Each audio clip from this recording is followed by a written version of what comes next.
دیدار حق دکھائے گی اے بھائیوں نماز، دیدار حق دکھائے گی اے بھائیوں نماز، جنت تمہیں دلائے گی اے بھائیوں نماز، دیدار حق دکھائے گی اے بھائیوں نماز۔ الحمدللہ رب العالمین والصلاة والسلام علی سید الانبیاء والمرسلین، اما بعد فاعوذ باللہ من الشیطان الرجیم، بسم اللہ الرحمن الرحیم۔ الصلاة والسلام علیک یا رسول اللہ وعلی آلک وصحابک یا حبیب اللہ، الصلاة والسلام علیک یا نبی اللہ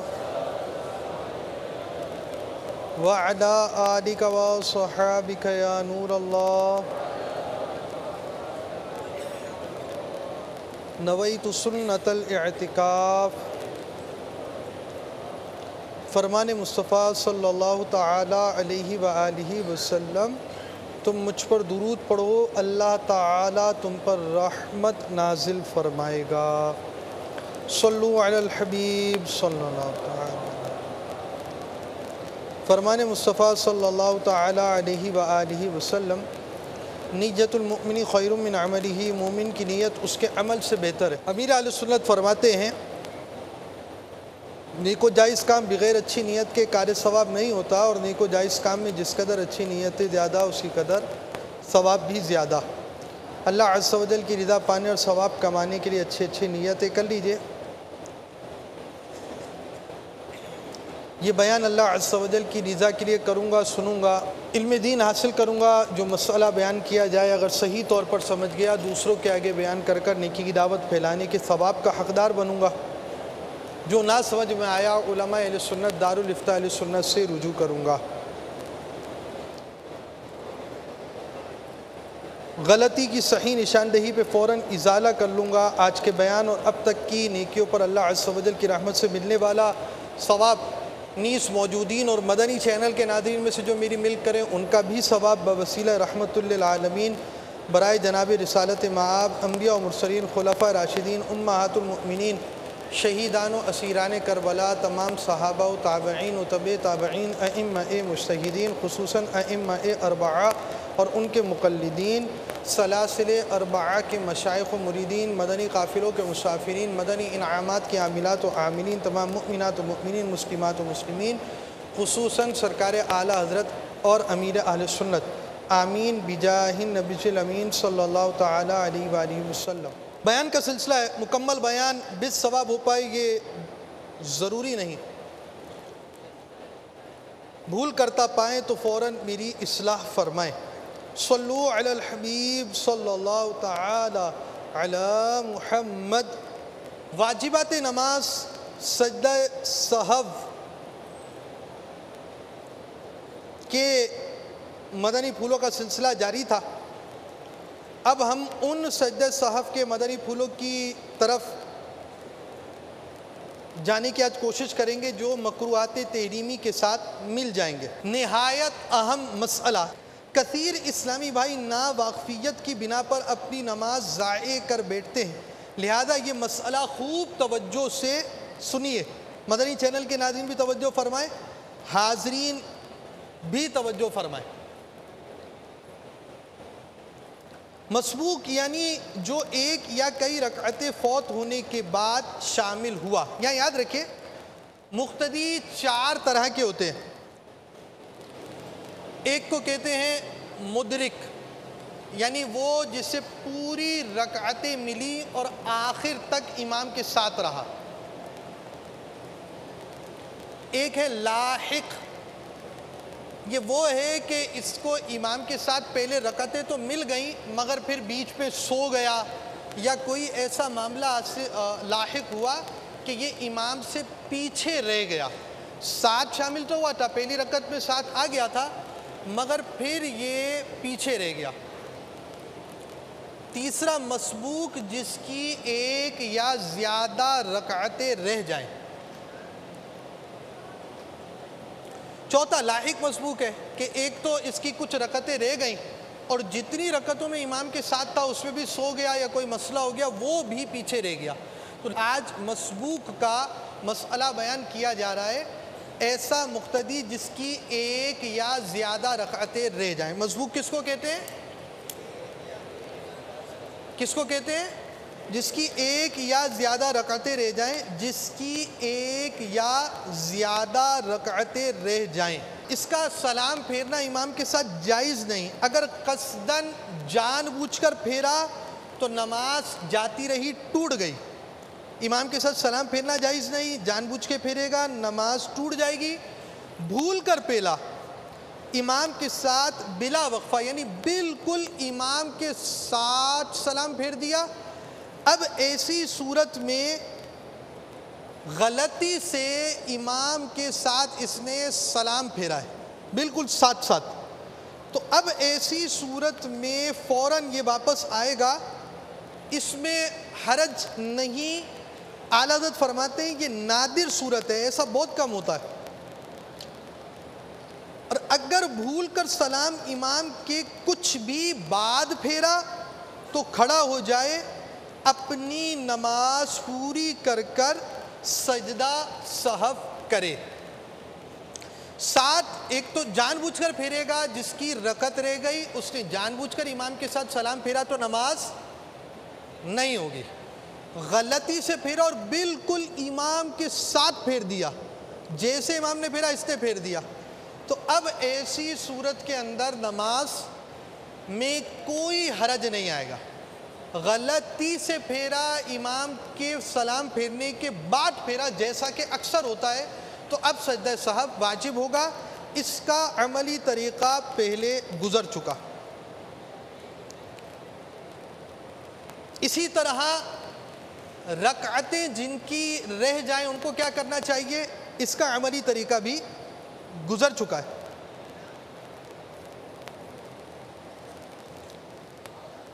اب سجدہ سہو میں سے وہ باتیں بیان کی جاتی ہیں جس کا تعلق مکروہات تحریمی سے ہے.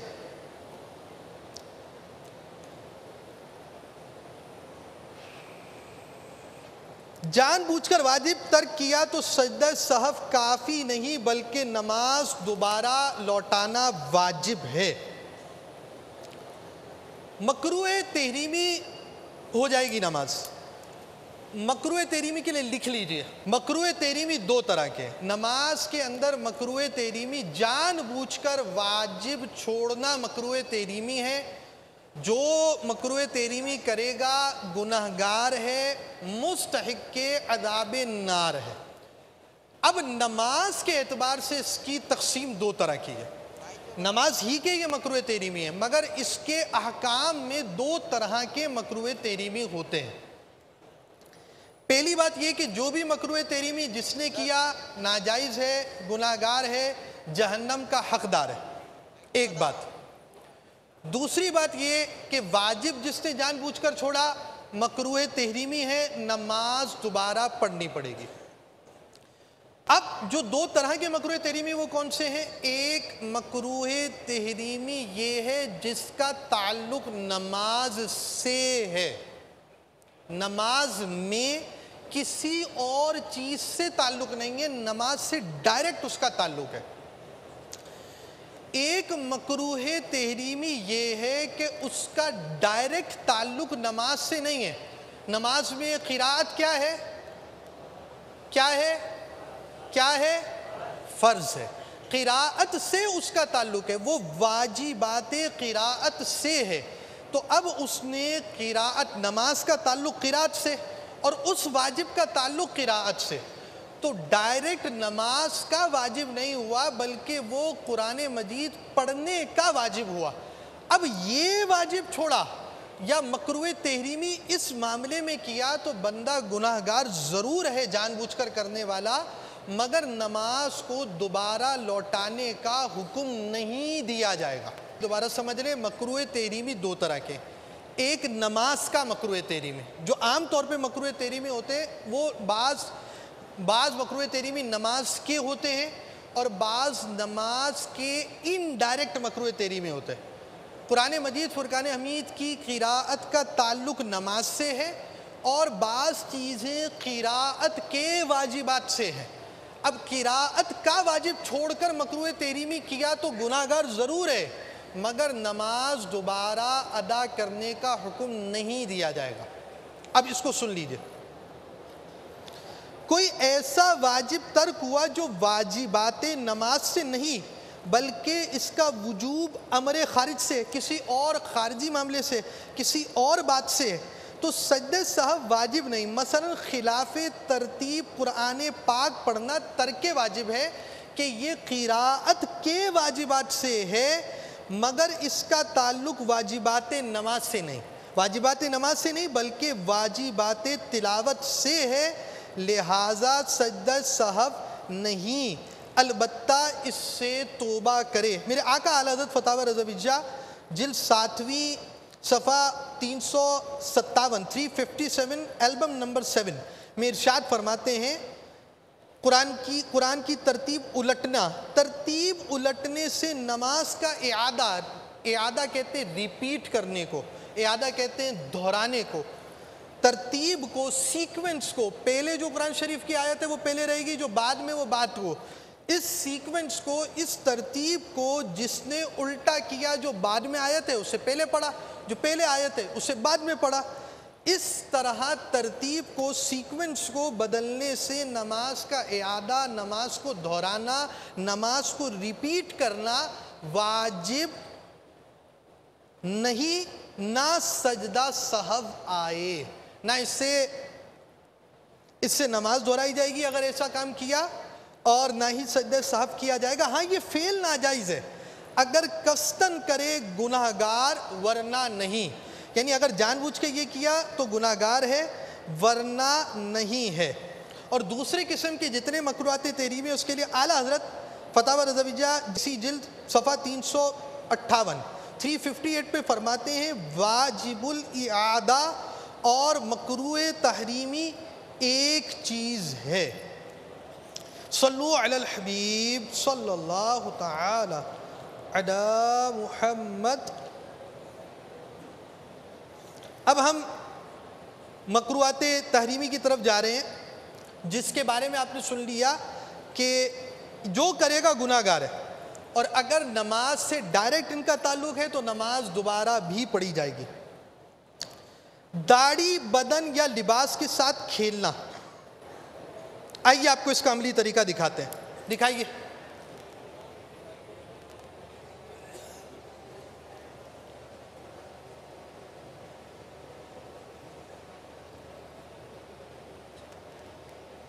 اچھا، بعض لوگوں کی عادت اسی طرح داڑھی کو کے ساتھ کھیلنے کی ہوتی ہے، یہ چلتا رہے گا۔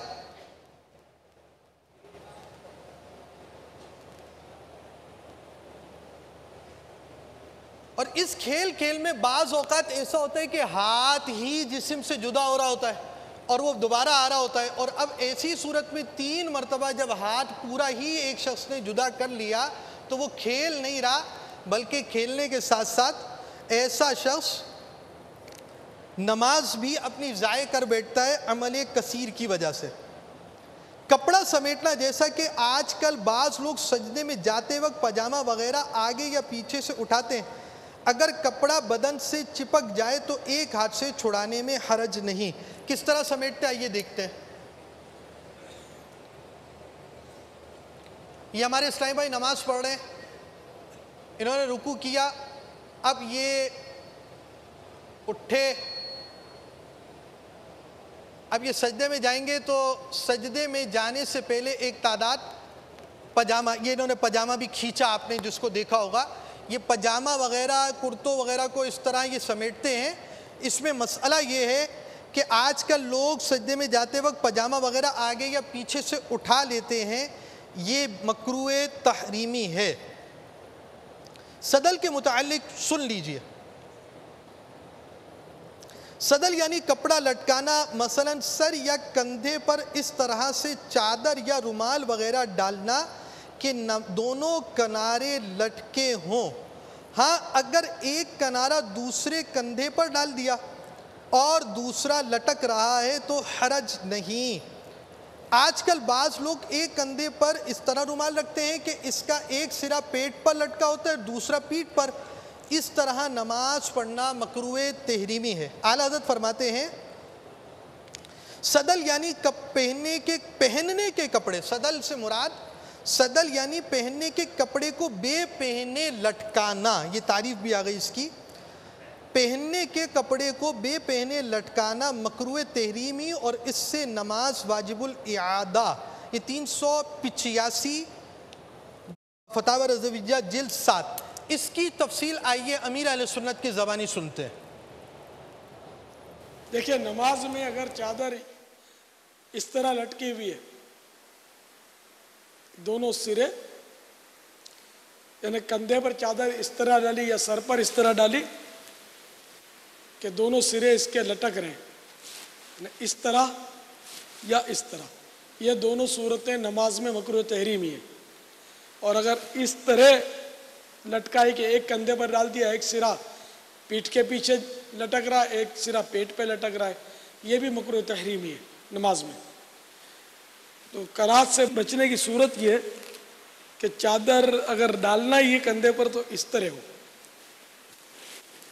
یعنی کہ ایک بل جو ہے وہ پیچھے کی طرف چلا گیا تو اس طرح، اور ایک سرا آگے لیکن گردن سے وہ بل پیچھے کی طرف لے جائیں گے۔ اگر چادر اس طرح ہے تو بھی کراہت نہیں ہے، اور اگر ایک سرا پھر اگر یوں گول کر کے لے لیا تب بھی کراہت نہیں ہے۔ صلو علی الحبیب صلی اللہ تعالی علی محمد۔ دونوں آستین میں سے اگر ایک آستین بھی آدھی کلائی، کلائی اس حصے کو کہتے ہیں، آدھی کلائی سے زیادہ چڑھی ہو تو نماز مکروہ تحریمی ہوگی۔ اعلیٰ حضرت سے استفتاء کیا گیا، سوال کیا گیا، کونی کھول کر آستین چڑھانا، ہاتھوں کی کونی کھول کر آستین اوپر کو چڑھا کر نماز پڑھنے کے بارے میں ارشاد فرمایا نماز مکروہ تحریمی واجب الاعادہ ہوگی، اگر نہ پھیرے گا گناہگار رہے گا۔ یہ بہت اہم مدنی پھول ہے کہ یہ اس وقت تک گناہ باقی رہے گا جب تک یہ نماز کو نہ پھیرے۔ مکروہ تحریمی کے معاملے میں بہت ڈرنا چاہیے۔ پیشاب، پخانہ یا ریح کی شدت ہو، اگر نماز شروع کرنے سے پہلے ہی شدت ہو تو وقت میں وسعت ہونے کی صورت میں، ٹائم زیادہ ہونے کی صورت میں نماز شروع کرنا ہی گناہ ہے۔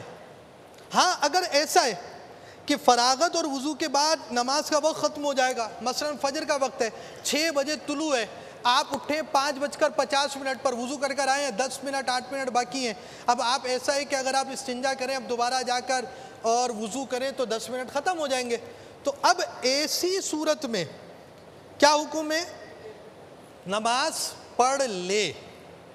اور اگر دوران نماز یہ حالت پیدا ہوئی، نماز پڑھ رہے تھے اور وقت میں گنجائش ہو تو نماز توڑ دینا واجب ہے، اگر اسی حالت میں پڑھ لی تو گناہگار ہوں گے۔ اب یوں سمجھیے، شدت ہے، نمبر 1 نماز شروع نہیں کی، نمبر 2 شروع کرنے کے بعد، ایک تو پہلے سے ہی شدت تھی نماز شروع نہیں کی تھی، اور ایک شدت ہوئی شروع کرنے کے بعد نماز شروع کی، تو اب اس کی 2 صورتیں، وقت میں وسعت نہیں، نماز پڑھی گناہگار، جائز۔ شدت تھی نماز شروع کرنے سے پہلے، وقت میں وسعت تھی، پڑھ لی گناہگار ہوگا۔ شدت تھی نماز شروع نہیں کی، نماز شروع کرنے سے پہلے سے تھی، وقت میں وسعت نہیں، نماز پڑھنا جائز ہے۔ اور شروع کرنے کے بعد اگر شدت ہوئی، نماز توڑنا، پھر اس کی یہی صورتیں بنیں گی: وقت میں وسعت یا نہیں۔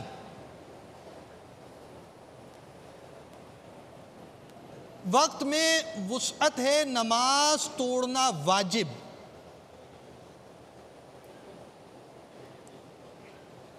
اور اگر وقت میں وسعت نہیں، اس حالت میں شروع کرنے کے بعد بھی ہو گئی تو نماز مکمل کرنا جائز ہوگا۔ صلو علی الحبیب۔ دوران نماز کنکریاں ہٹانا مکروہ تحریمی ہے۔ حضرت سیدنا جابر رضی اللہ تعالیٰ عنہ فرماتے ہیں، میں نے دوران نماز کنکری چھونے سے متعلق بارگاہ رسالت میں سوال کیا، ارشاد فرمایا ایک بار، اور اگر تو اس سے بچے تو سیاہ آنکھ والی 100 اونٹنیوں سے بہتر ہے۔ مسئلہ: ہاں اگر سنت کے مطابق سجدہ ادا نہ ہو سکے تو ایک بار ہٹانے کی اجازت ہے، اور اگر ہٹائے بغیر واجب ادا نہ ہوتا ہو تو ہٹانا واجب ہے، چاہے ایک بار کی حاجت پڑے یا زیادہ کی۔ آئیے اس کا عملی طریقہ دیکھتے ہیں۔ پہلے آپ کو ہم واجب کا طریقہ دکھا رہے ہیں۔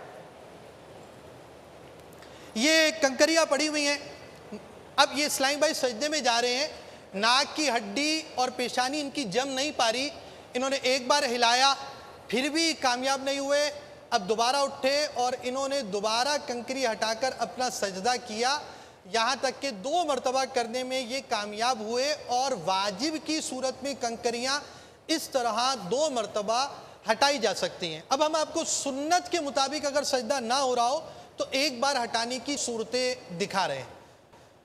یہ ہمارے اسلامی بھائی، یہی اسلامی بھائی اب سجدے کے لیے اس جگہ پر آ رہے ہیں، انہوں نے یہ کام کیا تو ایک مرتبہ ہٹانا ان کا درست ہوگا۔ 10 انگلیوں کا پیٹ لگ کر قبلہ رخ ہونا یہ سنت ہے، اکثر انگلیاں اس حالت میں ہوں یہ واجب ہے، اور 10 انگلیوں کا پیٹ لگ کر قبلہ رخ ہونا یہ سنت ہے۔ اب اگر یہ انگلیاں صحیح طرح نہیں مڑ رہی اور ایک مرتبہ پیر سے انہوں نے کنکریاں ہٹا لی اور سنت ادا کی تو یہ طریقہ ان کا درست ہے۔ صلو علی الحبیب صلی اللہ تعالی علی محمد۔ نماز میں انگلیاں چٹکھاتے ہیں، بس ٹک ٹک ٹک آوازیں نکلتی ہیں جس پہ، اس کو چٹکھانا کہتے ہیں۔ خاتم المحققین حضرت علامہ ابن عابدین شامی قدس سرہ السامی فرماتے ہیں، ابن ماجہ کی روایت میں ہے کہ سرکار مدینہ صلی اللہ تعالی علیہ وآلہ وسلم نے فرمایا، نماز میں اپنی انگلیاں نہ چٹکھایا کرو۔ مجتبہ کے حوالے نقل کیا، سلطان دو جہاں صلی اللہ تعالی علیہ وآلہ وسلم نے انتظار نماز کے دوران انگلیاں چٹکھانے سے منع فرمایا۔ مزید ایک روایت میں ہے، نماز کے لیے جاتے ہوئے انگلیاں چٹکھانے سے منع فرمایا۔ ان احادیث مبارکہ سے 3 احکام ثابت ہوئے، چاہیں تو لکھ لیں ورنہ نماز کے احکام میں یہ لکھے ہیں، یہ آپ کے سامنے کتاب ہونی چاہیے۔ نماز کے دوران اور توابع نماز، مثلا نماز کے لیے جاتے ہوئے، نماز کا انتظار کرتے ہوئے، جو کام نماز کے ہیں وہ کر رہے ہیں یا نماز پڑھ رہے ہیں، یہ 2 چیزیں۔ نماز کا انتظار کرتے ہوئے یا نماز کے لیے جاتے ہوئے بھی انگلیاں چٹکھانا مکروہ تحریمی ہے، جو جان بوجھ کر چٹکھائے گا گناہ گار ہوگا۔ خارج نماز یعنی توابع نماز بھی نہ ہو، آپ بیٹھے ہوئے وہاں انگلیاں بغیر حاجت کے ایسے ہی چٹکھا رہے ہیں آپ، تو یہ مکروہ تنزیہی ہے، جس کے بارے میں یہ بتایا گیا کہ یہ شریعت مطہرہ کو پسند نہیں ہے، مگر جو مکروہ تنزیہی کرے وہ گناہ گار بھی نہیں ہے۔ خارج نماز میں کسی حاجت کے سبب مثلا انگلیوں کو آرام دینے کے لیے انگلیاں چٹکھانا مباح یعنی بلا کراہت جائز ہے۔ آپ لکھ رہے تھے، لکھتے لکھتے تھک گئے، اب انگلیوں میں درد ہو رہا ہے، اب آپ نے انگلیاں چٹکھانا تھوڑی شروع کر دی تاکہ میں انگلیاں راحت میں آ جائیں، اب میں لکھنا شروع کروں تو یہ جائز ہے۔ 3 صورتیں بیان ہوئی۔ نمبر 1، نماز میں اور توابع نماز میں یا وہ کام جو نماز کے لیے ہوتے ہیں، نماز کے انتظار میں، نماز کے لیے جاتے وقت، اس میں اگر انگلیاں چٹکھائیں تو یہ مکروہ تحریمی ہے۔ نماز سے فارغ ہو گئے، نماز کے انتظار میں بھی نہیں ہے، نماز کے لیے جا بھی نہیں رہے، اب آپ نے کیا کیا؟ انگلیاں چٹکھانا شروع کر دی، تو اب ایسی صورت میں یہ چٹکھانا مکروہ تنزیہی اور جائز ہے۔ یعنی مکروہ تنزیہی وہ چیز ہے جسے شریعت نے پسند نہیں کیا مگر اس پر گناہ بھی نہیں ہوتا۔ تیسری بات یہ حاجت ہے، ہاتھ تھک گیا ہے اور آپ نے آگے بھی لکھنا ہے، تو اب ایسی صورت کے اندر آپ نے انگلیوں کو راحت ملے اس لیے انگلیاں چٹکھائیں تو یہ چٹکھانا جائز ہوگا، اس پہ کوئی کراہت نہیں ہے، مکروہ تنزیہی بھی نہیں ہے۔ تشبیک یعنی ایک ہاتھ کی انگلیاں دوسرے ہاتھ کی انگلیوں میں ڈالنا، یہ کیسے ڈالتے ہیں؟ یہ باپا سے سیکھیں گے۔ سرکار مدینہ صلی اللہ تعالیٰ علیہ وسلم نے فرمایا جو مسجد کے ارادے سے نکلے تو تشبیک یعنی ایک ہاتھ کی انگلیاں دوسرے ہاتھ کی انگلیوں میں نہ ڈالے، بے شک وہ نماز کے حکم میں ہے۔ نماز کے لیے جاتے وقت اور نماز کے انتظار میں بھی یہ دونوں چیزیں بھی مکروہ تحریمی ہیں۔ یہ تشبیک اور اسی طرح انگلیاں چٹکھانا دونوں کا ایک ہی حکم ہے۔ آپ میں کوئی پنجابی ہے؟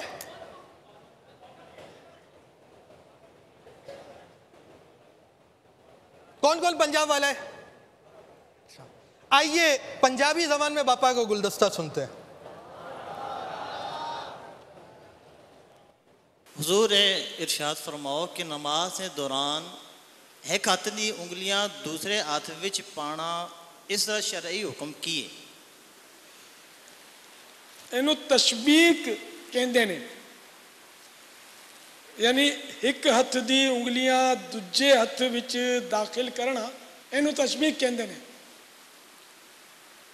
سرکار مدینہ صلی اللہ تعالیٰ علیہ وآلہ وسلم فرماندے نے جڑا مسجد دے ارادے تو نکلے تو تشبیک یعنی ایک ہاتھ دی انگلیاں دوجے ہاتھ وچ نہ پاوے، بے شک وہ نماز دے وچ ہے، نہ وہ دا حکم جڑا ہے وہ نماز دے وچ ہون والے نمازی دا ہے۔ صلو علی الحبیب صلی اللہ تعالی علی محمد۔ کمر پر ہاتھ رکھنا یہ بھی مکروہ تحریمی ہے۔ نماز کے علاوہ بھی بلا عذر کمر پر یعنی دونوں پہلوؤں کے وسط میں ہاتھ نہیں رکھنا چاہیے۔ اللہ عز و جل کے محبوب صلی اللہ تعالیٰ علیہ وسلم فرماتے ہیں کمر پر ہاتھ رکھنا جہنمیوں کی راحت ہے، یعنی یہ یہودیوں کا فعل ہے، وہ جہنمی ہیں، ورنہ جہنمیوں کے لیے جہنم میں کیا راحت۔ یہ کیسے کمر پر ہاتھ رکھنا مکروہ تحریمی ہے اور کس صورت میں کمر پر ہاتھ رکھنا نہیں کہلائے گا؟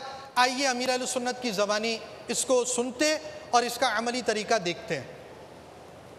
اس طرح بعض لوگ جو کر لیتے ہیں نا، یہ کمر پر ہاتھ رکھنا نہیں کہلاتا۔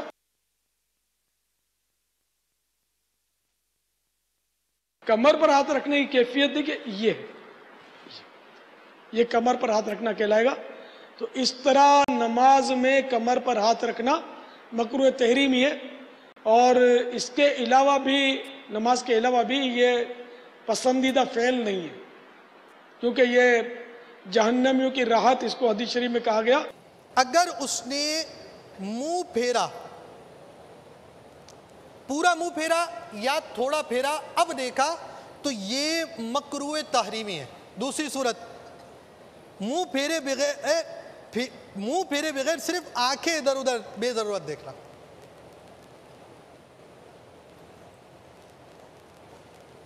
یہ چیز مکروہ تنزیہ ہے۔ منہ دیکھے اپنی جگہ پر رہے گا،